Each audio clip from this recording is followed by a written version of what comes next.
Good morning. আচ্ছা, তো last দুটো ভিডিওতে আমি বোন সেট বলেছি একটাতে, আর আরেকটাতে বলেছি কি কি বই লাগবে। আর যে ডাউটগুলো ফ্রিকোয়েন্টলি আস্কড সেটা হচ্ছে একটা স্টেথো আর আরেকটা হচ্ছে অ্যাপ্রন।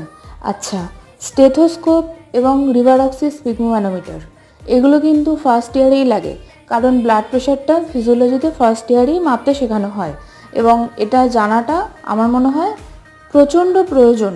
মানে বিপি না মাপতে পারলে কি করবে ভগবান জানে। যাই হোক, আচ্ছা, আর যেটা ছিল ডাউট সেটা হচ্ছে অ্যাপ্রন। হসপিটালে আমাকে যারা আমার ভিডিও দেখো তারা আমাকে অ্যাপ্রন পরে দেখোনি এমন হতে পারে না, বহুবার দেখেছো। পাতলা কিনবে, সুতির কিনবে, কারণ প্রচণ্ড গরম। এই যে এই স্টেথোটা আমি ফ্লিপকার্ট থেকে কিনেছিলাম, তোমরাও এরকমই কিনে নিতে পারো, প্রচুর দামি কিছু কেনার কোনো প্রয়োজন নেই।